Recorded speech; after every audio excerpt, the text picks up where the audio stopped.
Good afternoon. First and foremost, just bring us up to speed with your squad. Are all the boys who were absent back available for the weekend if needed? Yeah, pretty much a full squad. One or two is still with knock for the other night, but hopefully everyone fit and available.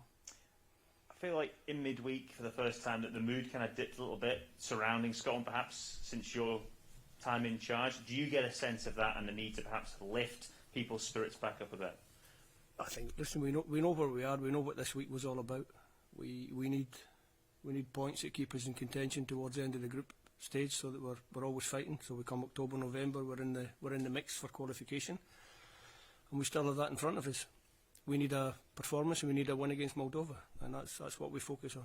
I think the look of the league table's done something to sort of dampen mood because Denmark are so far ahead now at the top. But being realistic, was second always a more obtainable target, a more realistic target, and also a target that very much remains within your grasp? No, I think you always have to set out to get the maximum you can out of any situation, and obviously after the last result, it's going to be more difficult to be first. Is second still attainable? Then very much so, yeah. Do you think you need 2 wins for the next 2 games, and do you think you can get 2 wins in the next 2 games? We can definitely get 2 wins in the next 2 games. Whether we need them or not will be determined by how the other games pan out. Do you get a sense that this weekend could be pivotal with the fact that Israel and Austria play each other, and at some stage you will need someone to take points off someone unexpected on the line? No, I think for us it's just to focus on what we can do.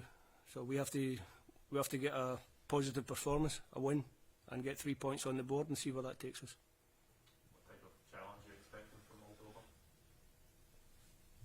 Difficult. They'll come, they'll be well organised defensively. Watched the game that they played against Austria the other day. It was a goal in first half injury time and then a goal after 96, 97 minutes for the 2-0 for Austria. So they made it difficult for Austria. So we expect them to come, be resolute. They're a threat from set plays, as most nations are these days. And we'll treat them with every respect, but we look to go out and put on a performance for ourselves and for the fans. Around 35,000 tickets, I think, have been sold for this one. How much are you looking forward to having a busier Hampden crowd than we've had over the past couple of years? They'll be great. It was great to see the full stadium in Denmark the other night, the passion of the Danish supporters, and I'm sure the Tartan Army can give us that at Hampden. Can that really give a lift in a game like this, for the players that's been able to play in front of a bigger crowd again? Yeah, I think it'll be good for the players. They enjoyed the little taste of it with the 12.5 or whatever it was, 12,500 at the Euros. They enjoyed that taste, they enjoyed the atmosphere, and if we can get the crowd rocking, good fast start, get the crowd behind us, Hampden will be a nice place to be. Steve, the last few games of the Euros and then on Wednesday had quite slow starts, especially in the first half. What do you put that down to? Is it the system you put the players out with, the players maybe not following the system or not the right attitude from the start of the game? So what do you put it down to? Where's the slow starts from the Euros? I thought we started quite well against England. Yeah, We didn't start too badly against Czech Republic either, so you can shape it any way you want. We started slow the other night for sure, and we got punished for it. I was just saying in terms of not being ahead at half time in any of the games, but looking into this game against Moldova, is it the kind where you're looking at the Austria game, you're going to make a few changes with resting players in mind, try something new, or is it just about winning, scoring a lot of goals? It's just about winning with a good performance. That's what it's about. Can't think too much about the Austrian game. We have to win against Moldova. Can we expect a few changes from Wednesday night? Maybe 1 or 2. Shuffle the pack a little bit, freshen it, certain positions. You said earlier last week that you were considering bringing in maybe another forward that you hadn't brought in. Are you going to bring anyone, or just go with the players you've got for the next 2 games? No. Like I say, everyone, apart from 1 or 2 little knocks and niggles that hopefully will clear up overnight. There's no need to bring anyone into this camp. Steve, the Moldova rank 175 in the world. Understand certainly the Austrian game, and there are no games now in world football, but there'll be an expectancy from the Tartan Army to win tomorrow night. Would you concede that? We have to win. Nobody's shying away from that. We have to win. And if we can win and play well, it'll be great. If we can just win, then that'll be fine. This performance from secondary then, is that what you're trying to say? Is it, it's all about winning? Hopefully the 2 will marry up. That's what we always hope for. We'll be better. We'll be good in the game. The lads have been good in training. There's a little edge to them. I can feel it already. They know they're going to a pivotal moment in the group. So let's see what we produce.